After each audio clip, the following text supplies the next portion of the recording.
Today my guests are Jim and Jill Kelly. The ultimate is get down on your hands and knees every once in a while and pray to the good Lord, because He's always there and He'll never leave your side.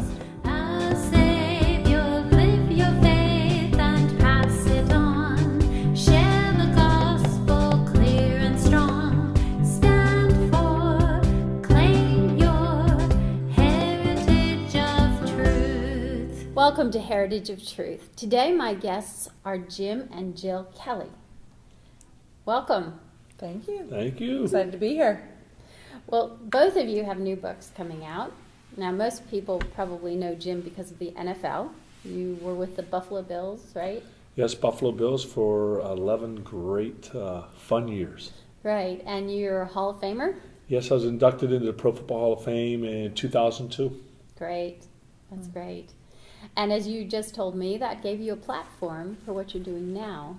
Yes, it did. I mean, when you are a professional athlete, there's so many good perks that go with it, but there's also some down things that go along with it. But for me, my story, throughout my life has been a roller coaster ride. I mean, some great things that have happened, some tough things that have happened, but I've learned that through all the trials and tribulations, that it's what you do about the negative things that's what counts. And for me, throughout my whole career, whether it was football or whether it was business or whether it was having a family, that there are great things that happen, and there's some things that that it's God's will. And I know through what we've went through with our son, that there were up times where excitement of even my son being born on my birthday, Valentine's Day, to find out he was diagnosed with a fatal disease and it took his life after 8.5 years, and how through our lives with our family that we started off doing things in I guess, taking a different direction.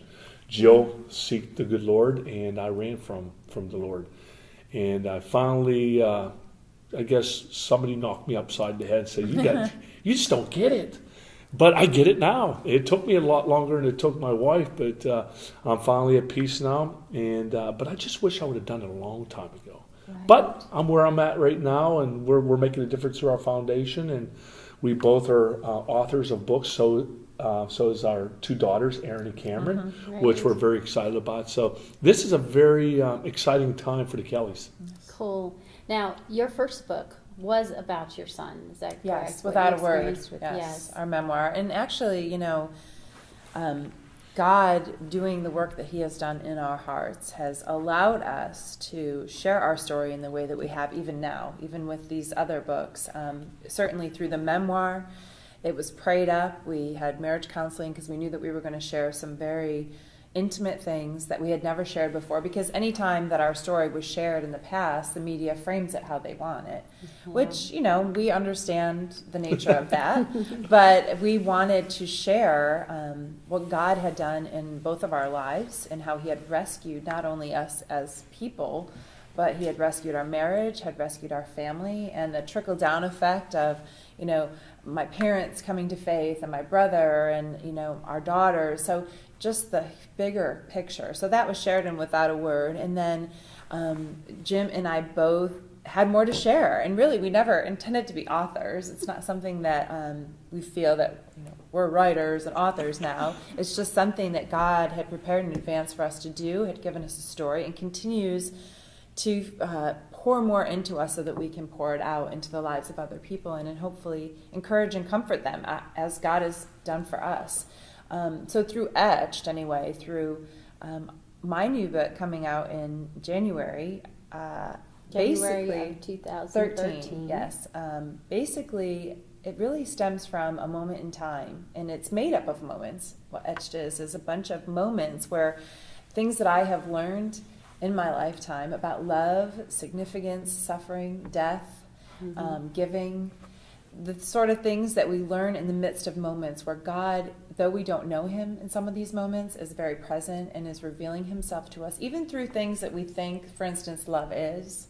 He's showing us what it isn't so that we will know the real deal when we find love in Him. So I share these things, though, as an outpouring to my daughters, because this was at a time when my daughter was turning 16, and I just was like, what can I tell her? What if something were to happen to me, what would I want her to know and never forget? And these are experiences that I've shared with them, hoping, though, that mothers and women will do the same, because we all have our moments. Right. You know? Well, my sister was 51 and died this March. And she had left 5 children, 4 of them still at home. And what you're trying to do here, I think, is very, very important, because you never know. None of us is promised a tomorrow. Right. Yep. And we've learned that through our son Hunter, and that life is a vapor, and that we do not know, but that God is good, and He has a perfect plan. And really, that for me, and the interesting thing is, and we didn't plan it this way. Of course, God does these things, and you just kind of go along with Him or hang on tight. But the Playbook for Dads was Jim pouring out what he longed to teach our son Hunter that he never could. So, and he's had his football camp 25 years. 25 years? Yeah. Yeah. Tell us a little bit about your Playbook for Dads. Well, as Joe just spoke, these are things that, number one, being raised in a family of 6 boys, growing up with my mother and father, and the values they instilled in all of us, the obvious things that I feel today to take for granted that kids don't do, even a firm handshake, looking a man in the eye, whether it's interesting, whether it's a boy or a girl, because I remember teaching my daughters at a young age to give a firm handshake. I mean, they probably were 3 years old, and I was squeezing their hand, and they're like, "Daddy, that hurts." I said, "Well, you better start shaking your hand, shake it with a better firm grip." And Jill kept reminding me, "Daddy, now these are girls." I said, "Yeah, but they're going to be tough Kelly girls." So from the handshake to the thank yous, like I said, I've had a football camp for 25 years with kids in upstate New York, in Buffalo at Ralph Wilson Stadium, and where the Bills play. And through those years, I started really getting close and understanding what kids are all about, and knowing that what we used to do back in the 70s, all the sports we used to do, I mean, whether it was wiffle ball, flat, touch football, tackle football, stick ball, basketball, all these things that a lot of us used to do, and the things of how we did it. Today, there's so many things out there for kids to do, whether it's computer games, there's Facebook, Twitter, all the things that can, number one, take you away from the physical activities. And take you away from other people. Right. The communication skills, exactly. That in itself is something. Maybe we should write a book on that, the communication. But to go on. But from that, and to have kids understand that things are not always going to go your way, but it's what you do about it. Too many kids nowadays, whether it's with their friends, they'll shy away from it, and they won't learn from it. Learn from your mistakes. Do something that's going to make it better. The respect factor Joe was talking about, when people always talk to me about leadership. How were you a leader with the Buffalo Bills? How were you a leader in the community? I said it all starts with respect. Getting the person you're talking to, or the people you're talking to, number one, respect you. Number two is to have belief in your values and understand where you're coming from, and have them not follow you, but join in your beliefs. So it all starts, number one, it starts at home with the parents. It starts at home with the parents. Now remember this. Number two is the kids have to understand that, and it's about society today, is kids don't have a chance to grow up like we used to. They have to grow up a lot quicker, a lot sooner, because they have things in their a part of them, whether it's with their phones, the Twitter, Facebook. They're at a lot younger age. Before, when I was 15, 16 years old, I was able to make a mistake, and when I did, 5 or 6 people knew about it. Well, nowadays you make a mistake on Twitter, and thousands of people. So you already at a young age have to understand the difference between right and wrong, but you got to learn it a lot sooner. So I'm just glad I was born back when I was in the 60s, and that didn't have to worry about what they're going through today. But we have to worry about it because of our kids. And Playbook for Dads is to not only have kids read, but fathers understand that it starts at home with their dads. And there's some things about some games that I played as far as during my career in Buffalo. But there's also at the beginning of each chapter a little note to my son, and then it ends with a note to my 2 daughters. So I'm excited about it. That's cool. Playbook for Dads. Now, do you address fatherless families in that book? No, there's so many things. I mean, I could have probably wrote a book this thick, but maybe that'll be something that will tie into the next book. But right now, I'm just trying to get through this first one. I had a very good ghostwriter in Ted Cluck. I want to thank him because we sat many times together and really discussed what we wanted to get out of this book. And probably just as important was my wife. She helped edit it. She went over it with me. And when we talked about a writer, she is a writer. I'm not a writer. It's interesting how when she started to write, I started reading over this, and they were talking about, well, maybe you need a ghostwriter. I'm looking, I said, Jill, you don't need a ghostwriter. You are a writer. That's right. And how she's able to put things on paper and word it the way that top authors go from the mind. No, I'm just telling, because she would never talk about this. I mean, she's a New Times bestseller. I've read the draft of your book, and I agree with him. You are a writer. Yeah, and it's without a word. It's a God thing. No, there's no doubt. But she is, and I'm proud of her. But she helped me do what I'm doing, and also with my daughters, Cameron, there with their Hot Chocolate with God. She's a great tutor.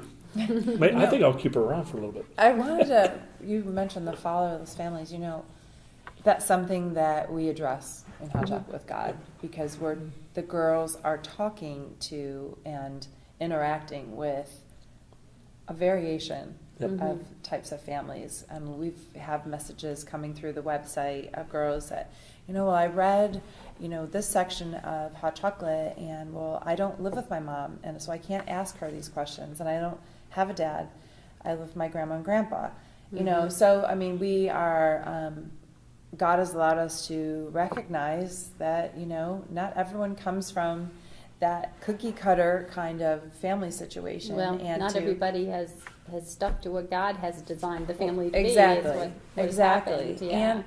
And I mean, sometimes not by choice. Right. Yeah, exactly. Well, Yeah. and especially, these are tween girls that we're Yeah. dealing with, so of course it's not by choice Oh, for no, them. yeah, right. But, and just to reassure and to encourage and say, but you have a heavenly Father who right. knows the details. And the thing is, too, 3 of our daughter's closest friends have gone through a very ugly divorce, and the consequences and the repercussions of that continue to ripple in their lives. And so having them as they talk about those girls, they're in the videos, the cam clips. So their experience with Bailey and Kylie and Shelby have allowed Aaron and Cameron to be able to communicate on that kind of a level with girls who don't have a dad and where their family situation is not great, but that God knows. He knows the details. He knew exactly where you were going to be in this very moment. So to seek after his heart, and that he loves you like crazy, more than any earthly person could ever love you. So the girls have had to experience that with their friends, and hopefully, God continues to give them words to express that to girls their age. And as parents who are close to the Lord, I assume that you, to a certain extent, are there for your children's friends. Oh, yes. And especially the ones we just mentioned. Yeah. Yeah. And that's good. And I think that's really important for believers to be there for children who are missing a parent or both parents in their family. For others in the church to step up. Oh, and absolutely. be there. Yep. And I think, too, one thing that's important, and I think that we've all tried to convey this message because it has, we recognize that God loves us in the midst of our yuckiness.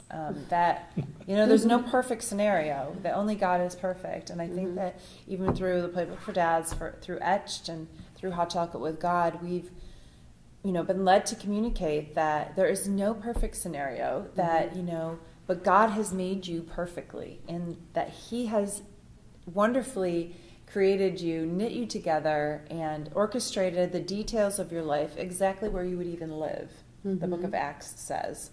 And He has surrounded you with the people that are in your life for such a time as this, so that you would seek Him, because it's all about Him. It's not about teaching dads. It's not about sharing moments so that I encourage my daughters ultimately, or it's just really about God at the end of the day, and at the beginning of the day, in the middle of the day. So I think that in sharing that aspect too, it helps us to, level the ground, so to speak, that God has already brought us to. Mm-hmm. Well, that's great. Well, is there anything that you would, a way that you would like to encourage the listeners out there, the parents who may be struggling in some way, or maybe especially parents who have a problem like a child who is ill or dying? I have a friend who's got a very ill son, and is there some way that you could just speak to the viewers and give them some kind of encouragement? Do you want me to go first? Go ahead. Well, I think one of the things that first of all, prayer. I mean, God knows, He cares, He's in the midst of every detail, and to not try to figure it all out, and to ask the why questions if you have them. God's big enough for our whys. He's big enough for our anger. He's big enough for our frustration. He loves us through it and in the midst of it. That alone, just being authentic and just putting yourself out there before God. Mm-hmm. But also, too, I think that one of the things that Jim and I have learned and that we've, as parents, done with our girls, is we're just who we are, and they know we've shared our story. They know the ins and outs. We don't try to hide from our inadequacy. And I think that God has allowed us to be visceral and open and honest. And as parents, I think that kids need to see that, that parents don't need to hide behind a parent sophistication wall of whatever that is, whatever that looks like, because we all hide behind something. We do. We go through these, moments where we think that we have to be a certain way, and just to be open and just to be who we are as parents, because we're always growing. We're always trying. We're drawing near to God, and God is, we're a work in progress, and that they see that we're a work in progress too, and that we say we're sorry too, and that we screw up too still, because we're still learning. I don't know. And also communication. For us, too many times we kept everything in. And if you need somebody to talk to, don't try to do it by yourself. Don't try to overcome everything, keeping it inside you. We needed to not only talk amongst each other, but we needed to talk to somebody else. That it wasn't just me talking to Jill in her ears, hearing it for just her ears. We need somebody, not a referee. Marriage counselor. But no, but I was getting to the point where I even, for myself, being a professional athlete, always thought that I could conquer everything by myself. Oh, I can do that. It's no problem. Oh, I can do that. I couldn't. I needed to look to higher above. Somebody that not only when I would be by myself and pray, but also somebody physically other than my wife that I could talk to. Yeah, I had my brothers, but you need somebody that a good faith background, which is what I needed early on, because I wasn't as into my faith as my wife was, and I'm just thankful that I am now.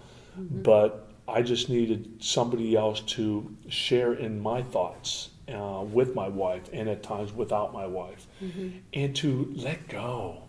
When sometimes when I take a deep breath, it makes me feel so much better.